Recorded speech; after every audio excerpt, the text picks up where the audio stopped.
男嘉宾小伟23岁，来自河北影楼店长；女嘉宾小月21岁，来自吉林，是一名学生。来，有请两位，有请。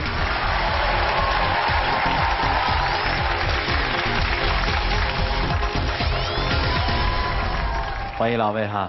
第一个问题问你吧，还想再累下去吗？不想了。不想了。所以今天是谁要来的呢？我要来的。你又不想累了，你就跟人分手不就完了吗？你要来干嘛呢？但是他是不同意。啊，他不同意分手。你是来这儿坚决分手的。哟。不同意。你是不同意是因为爱他，还是就要折磨他？我一直都没想过要折磨他。所以他提出分手，你觉得很突然？对。说说吧，为什么一定要分手？就是之前我跟他认识的时候是在学校认识的，我觉得那会儿他特别可爱，然后让人看了有一种特别那种保护欲望。结果后来我毕了业之后就工作了，他不但没有改掉之前他那个在学校那些任性啊、幼稚啊，反而更加变本加厉了。而且我在工作的时候需要，比如说有时候需要和客户沟通啊，然后他还会得罪我的客户，我觉得真的太累了，一直是我一个人单方面付出，真的受不了了。你举点例子吧。我们那会儿还在学校的时候，我比他大2届嘛，然后有一天他刚刚上完课，我就去接他，我们一块去食堂吃饭。我去那个食堂窗口打饭的时候呢，我前面有一个女生，当时手里东西比较多，当时就跟我说，她说能不能让我帮忙给她端一下饭。结果后来我就帮她端完饭以后，我把我自己饭端回来，就在一回头看桌子上没有人了，然后我就给她打了1下午的电话，没有接，到晚上了给我回了一句说，你跟那女的干嘛呢？我吃醋了，然后就挂了。我当时觉得真的是特别幼稚，我觉得没必要那样做。平常在一起的时候都是咱俩吃一样的饭，然后那天突然你就说你想吃饭，然后我就看见的是他帮一个女生在端饭，略过我，径直的走到别的桌子上，就根本就没看我，还有说有笑的。他就和我说了个谢谢，我说不客气，然后就被你看到了，你就置那么大反应吗？你身边女生总是这么多，那还有学妹和学姐什么跟你告白呢？告白是什么事儿啊？告白就是告白那件事吧，是我之前我有一个学妹在同一个社里边啊，结果我是她的老一届的一个社长啊，然后什么社呀？跆拳道。哦，跆拳道啊，然后呢？然后结果那个学妹就跟我告白了，给我写一张就是一个小卡片，上面写了就是一堆情话，什么我喜欢你啊之类的。我知道她心眼还没有真名大呢，绝对会吃醋的，所以我没敢告诉她。结果她就通过我朋友知道了，就说一个学妹跟我告白了，她当时没来找我，然后她和她一个姐们儿和她一个同学，直接去找到那个小学妹，然后把那个小学给骂了。骂完之后呢，然后她又回来找我，逼着我非让我把那个学妹送我的那个小卡片给撕了，撕了还不行，还得拍照，拍照还不行，还要发朋友圈，发朋友圈还不行，还要艾特那个学妹。我觉得没必要这样做，如果我要是不这样做的话，她就不依不饶的。当时吵的学校里边，大概我们那片就整个沸沸扬扬的，都知道我就是一个老学长拒绝了一个学妹，结果就是弄得人好像在侮辱人家一样。我觉得他特别不懂事儿，也不给我面子。确实是你做的？是我做的，但是有学妹和他告白，他没有告诉我这种事情，然后那个小卡片我是在他包里边翻见的。那你都拒绝了，你干嘛还要留着呀？你说你查那个速度多快呀，都快赶上 FBI 了。你查那速度我都没来得及撕呢，然后你就被你看到了。还你没来得及撕，那你就是不想让我知道这个事呗？你心眼多大呀？我敢告诉你吗？我告诉你，不把我撕了啊？你不把它绑窜天猴上让我上天呀？他又不听无缝的带，他知道你有对象，为什么还要追你啊？你就是无理取闹，我跟你说。行，这事咱就过吧啊。大学这2年就是这么过的吗？对啊，我觉得在学校里边。因为像那会儿像学生，我觉得小打小闹都还可以忍，但是现在工作了，真的是怎么了？工作了以后怎么了？说说吧。就是工作的时候吧，你看他就自从我工作以后，因为我现在是在一个影楼当店长然后我们那个影楼也是属于一个综合部门，就是每天人也很多，客户也很多。然后我前天晚上，比如说要是需要说处理工作呀，我需要和客户们聊天嘛，就用那个微信聊天。我每天下班回家第一件事儿，他不是说给我拿双拖鞋呀，不是说给我倒杯水，而是说把我手机拿出来，第一件事先从我手机从上到下翻一遍，看看我今天有没有和他不认识的女生聊过天，有没有新加了什么其他的女生。结果呢，我觉得有的客户就为了图个心情好，可能就沟通的时候就爱开个玩笑啊之类的。结果他拿到我手机以后呢，就直接和一个女客户他不认识的直接问你谁呀？当时那个女客户就说了一个让他生气的话，结果他当时在我微信里就把那个女客户给骂了，然后直接拉黑删除。那一套动作行云流水，真的他经常干这种事儿。那你工作的时候说那种话，那么暧昧的话，我问他我说你是谁呀？然后他说你猜呀，把我都忘了，我太伤心了什么什么的。工作的时候说这种话不觉得太暧昧了吗？我觉得太不正常了。你应该把他拉黑，你拉黑那干嘛呀？你要弄他呀。我比较相信他人品，不相信。那你相信他人品，你干嘛要那样呢？那我不相信那帮女生啊。啊，他是这么个逻辑哈，就他是好人，那些女人是坏人。对。我的天哪，您今年21岁啊？嗯。啊，好，辛苦了，接着讲吧。有一次我俩去吃火锅，然后因为第二天有客户要拍摄，我前天晚上就需要沟通客户第二天出去拍摄的路线呀、拿的东西之类的。结果他当时就跟我说：“手机是你媳妇儿吗？”他那个意思就是说，觉得我在吃饭的时候也在玩手机。然后我就说：“宝贝儿，你等一下，大概顶多也就1分钟，因为马上就完事儿了。”结果还不到30秒呢。他当时穿的高跟鞋比这个鞋还高呢，呼一下就站起来了，然后特别大的声音往地下一跺，在我还没有反应过来的时候，就直接把我手机夺过来，然后撇那个火锅里边了，然后自己当时就出去了，我就心想我就赶紧追呀，结果一出去追的时候就没影了，当时他跑特别快，然后我心想我说不对，我手机还在锅里呢，然后我就回去捞手机，幸亏我那天带的现金够，我那天带的现金不够呢，用支付宝、微信什么都付不了款，我怎么办呀？啊，别人从锅里边捞肉吃，我从锅里边捞个手机，然后我要是那天带现金不够的话，人就把我留那端盘子了呗，是吧？那你还好几天没管我呢。那不是因为你的无理取闹吗？那你平常都没有这么长时间不管我呀？那你平常工作的时候，我不也好几个电话给你打着吗？你那叫打好几个电话吗？我从6点下班，加班交到8点，你打了多少电话？23个。可能我觉得现在女生就是通用的那个毛病，就是让男生发小视频，就是那个小视频里边必须有你，但是他不是，他让我发小视频呢，还要做他说让我做的指定动作。就之前有好多人的时候，我就觉得丢人，我就算了。就之前他经常让我做什么剪刀手啊，什么嘟嘟嘴啊，我都觉得算了。结果那天呢，他让我做一个特别无理取闹的一个动作，因为当时我在开会，我觉得我身为店长，我要在员工面前树立一个权威嘛。结果就因为他特别烦，我就没有理他。后来我在加班大概到7点多的时候，他就直接冲到我们公司，揪着我耳朵就说：“你个骗子！你说你不是在开会吗？你现在怎么在摄影棚里边？什么之类的。”然后我当时觉得下边还有员工，新来的好几个员工，我觉得特别没面子，我就把他推到一边了。我就跟他解释，我说我刚才在开会，我说现在因为有几个新员工不知道打那个三脚架和打那个灯光，我说我就需要教他们。所以说你就是骗子什么之类的，我觉得特别没有面子。我觉得在我同事面前。那你干嘛不接我电话啊？然后我去的时候看见的是你在干嘛？你告诉我你在开会。我去的时候看见的是你在和女员工面对面，脸都要贴一起，都要亲一起了，然后在那弄那个灯光。我当时什么心情啊？你不接我电话，然后还骗我说你在开会。我是刚开完会，我怎么就不接电话？你说吧，那天你让我做了什么个动作？做什么呀？他让我学奥特曼，就这样，然后嘴里还得 biu biu biu。你觉得幼稚吗？当时那么多人看着呢，我身为一个店长。然后因为我们那个员工是新来的，我已经教过他1遍灯光了，他还是不是很会，就需要2人手举着，他就觉得我和人家我们那个女员工怎么着了，结果回来就不依不饶的。我觉得你现在就是有事儿，你工作了，你就觉得我现在上大学呢，你看不起我了。你这又是女员工，然后又是你客户的。我有什么时候看不起过你？不是你这恋爱谈得累吗，孩子？你告诉我。不累啊。特好玩吧？我累。不是。他在朋友面前一定也是不会给你留面子的，对不对？就是在朋友眼里，就是尤其是公共场合，就有一次跟他说完晚安，因为我前天晚上处理工作比较晚，我就比较困也比较累，我跟他说完晚安我就睡觉了。结果呢，我俩那会儿都玩游戏，他就没有睡觉，因为他第2天没有事儿。然后他又玩游戏，看到我的一个游戏账号在和一个妹子在打游戏，结果呢，他当时就炸了，给我打了个电话。然后当时我因为特别困又特别累，我睡觉比较死。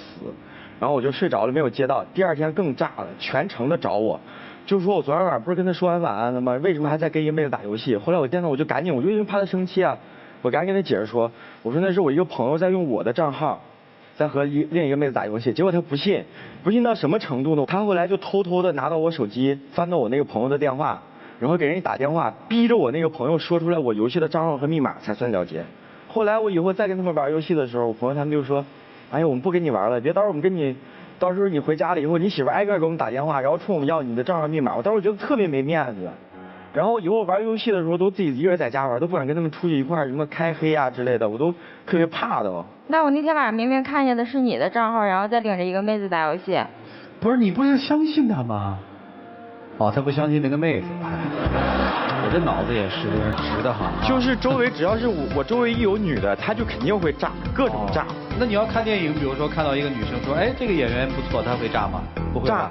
对，还别说演员了，就一说演员，我就又想起来，就有一次我俩去看电影，真的，当时有一次我俩去看电影，因为我在下边停车嘛，然后他去上面了，他说我先去买点吃的，他要什么吃的我也给他买了，要什么喝的我也给他买了，就是看电影的时候我怕他无聊，结果我们两个人开开心心的看电影，看到一半的时候，我就觉得我在开玩笑，我跟他说了一句，我说哎，你看你长得好像那个谁谁谁老师啊，结果他当时就炸了，那么高跟鞋踩我脚上了，我当时因为那个你好意思说？你说我长得像谁？主持人，你知道他说我长得像谁吗？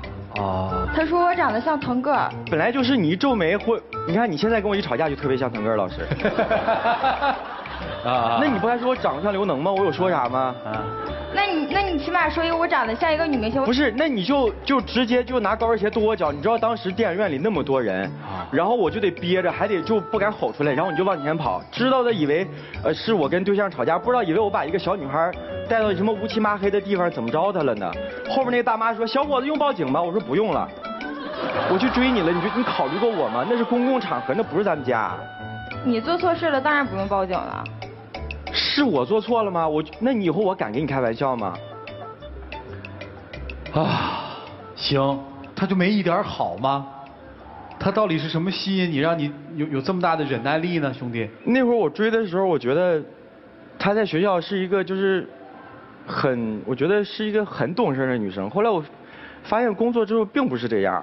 你说你体贴吧，真的体贴这个词儿是分两种说，一种体贴就真的是女生对男生或者男生对女生是那种无微不至照顾，他体贴就是恨不得天天贴着我，就是我去哪他都贴着我那种，我觉得那才叫体贴呢。对，这个词倒是形象的很。对，就是体贴嘛，身体。还有一次我们俩和我们朋友几个去一块出去吃饭，当时呢我那个朋友是新交了一个女朋友，然后就请我们大家一块去吃饭嘛。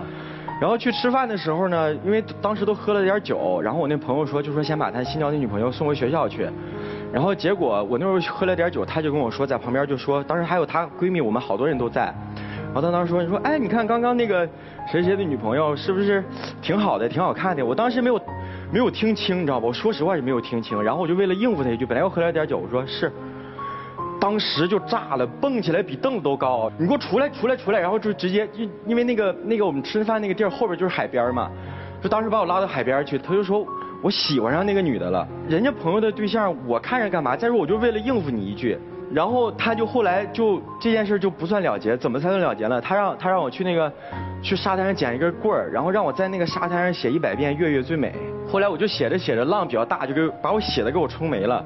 他在后边石头上坐着一边玩手机一边说冲了不算重写，我又得找一个浪小的地方，还得找一个能写的让他看的地方。然后后来就我在写一半的时候，2个小孩过来了，一看月月最美，2个小孩捂着脸跑的，你知道吗？我当时都不知道我是什么心情。你不跟他谈吗？这种事情就是他胡闹，他年龄小，你跟他谈呢？我跟他谈过了，不管用，我觉得他小，我就应该让着他呀。那你现在接着让啊，你都惯成这样了。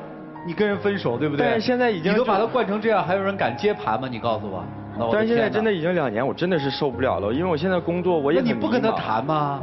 这2年都过来就接着忍呗。他也有懂事的时候，但是不懂事的时候居多，占70%。不是，那你就跟你同事说呗，就说我反正你们家嫂子就这德行啊，以后我们开会的时候我都可以速奥特曼啊这事儿。忍不了了，我还要面临我以后要买房啊、买车啊。我的工作问题，以后要养活我俩，养活一个家庭的问题，所以现在我影响了吗？就这性格影响你的这挣钱了吗？影响了呀，他得罪我多少客户啊？哦，除了得罪客户还有别的吗？就是我的朋友们都被他得罪光了，我以后还在这个，就是比如说要发展的话。哦，真是你干的？是我干的。你真的没意识到自己有点错误？那我当时那些事儿就是火上来了。你是觉得你特别在乎他是吧？是。哦，这臭小子到底做了什么事儿让你这么不放心？你跟我说说。没有。没有？嗯。那你干嘛要这样对他？就是因为我太依赖他了，因为我太缺乏安全感了。我来到三亚之后，毕竟我一个东北的女孩，然后来到三亚去上学，我觉得挺不容易的。啊，我觉得遇见他之后才有了依靠，然后他突然就不在我身边了，不能整天陪着我了。啊，那他要是离开了这个世界，你怎么办？那我没想过，那你想想，我也不知道我会怎么办，你害怕他离开你吗？害怕。是想分手吧？是过去是不是你忍过来的？是，有人要求你忍吗？没有。那过去为什么能忍呢？可能那会儿时间短嘛，然后我承受能力现在到这儿了，我觉得我忍不下去了。工作上面的压力也大了，对吧？对。希望有一个人能帮助自己，是吗？对。你发现其实你没有这个帮手，对，反而是一个我希望添乱的人。我其实希望，即使你跟我的生活圈子不同，但是你起码也能体谅我一下。你了解他的工作吗？我了解。累吗？累。那你还天天跟他闹这干嘛？因为我同样陪他辛苦着呀。啊。没有事的时候，我会在他租的房子，然后帮他收拾收拾。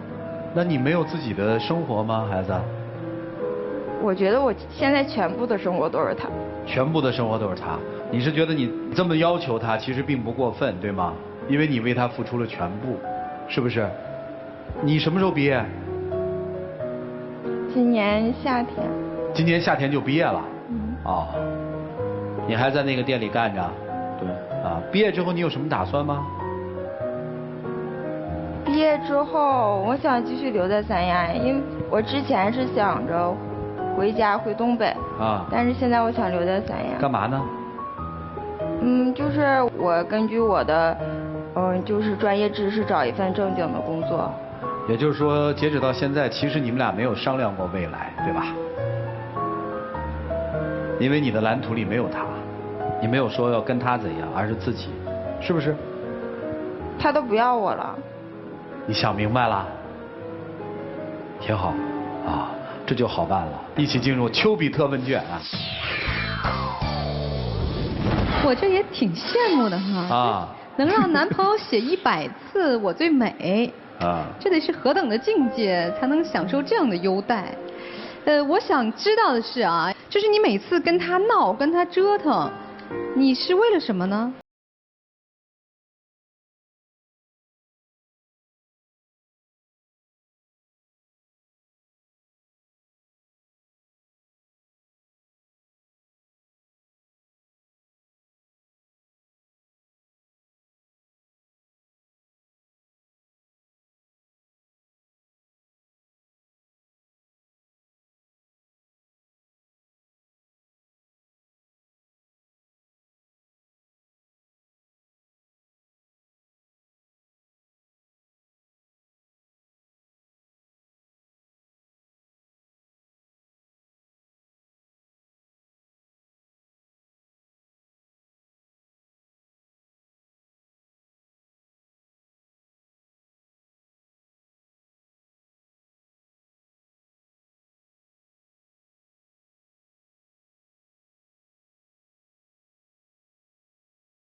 来，曲总，他现在的存在是会影响你今后的发展的，对不对？因为他破坏了你跟朋友的关系，他让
跟男生说，我不能没有你，我很依赖你，我离不开你，我满世界都是你的时候，千万不要以为这是爱，这只是自私和不独立而已。一个好的女人往往是人格上独立，情感上依赖。明明知道自己很爱对方，但是却能够克制住自己的思念，而让对方不要感受到一种窒息和束缚的感觉，这才叫爱。你所理解的这种只是依赖或者是肤浅的爱，而反过来对于男生也是一样。如果说一昧的迁就对方，满足对方，这也不是爱。在热恋时期那叫纵容，在冷却之后那叫忍耐。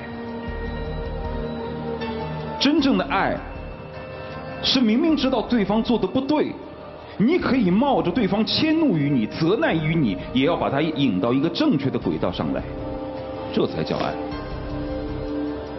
而你只是让他依赖的手段而已。其实现在的年轻人很多对于爱的理解太过于肤浅，以为我帮你系个鞋带那就是爱，以为我背着你在天桥上走一段那就是爱。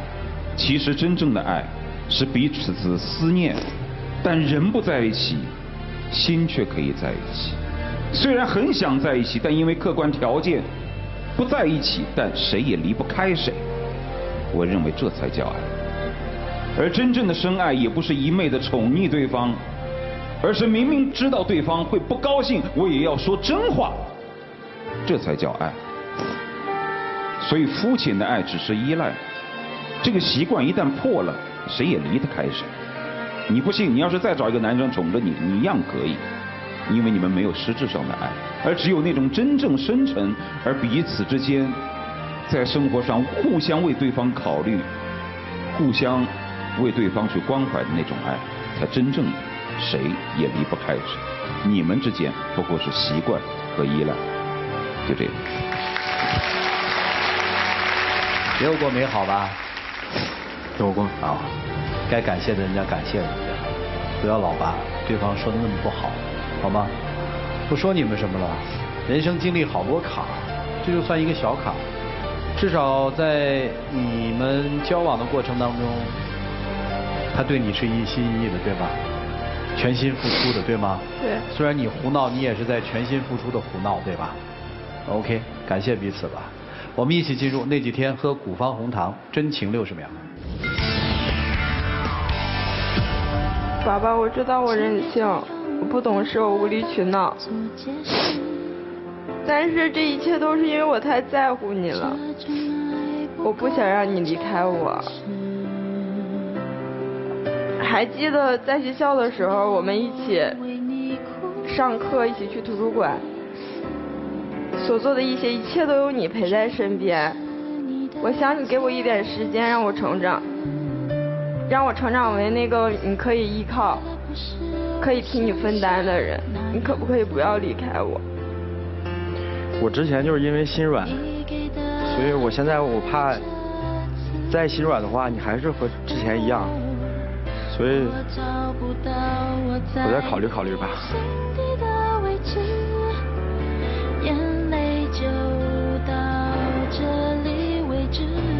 亮灯吧，谢谢两位，请回。打打闹闹，2年的情感，一朝有人提出说我受不了了，我们看到的就是这样的景象。来，请关门。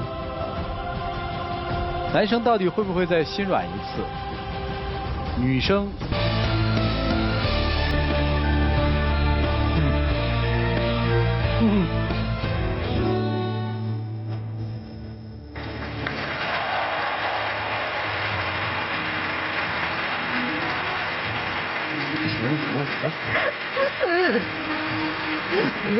要亲吗？好尴尬呀。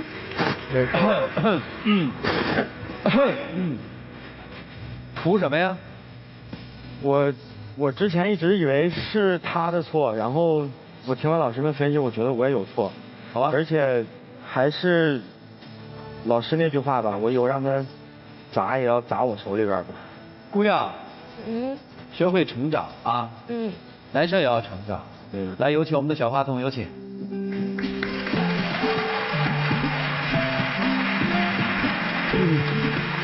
谢谢。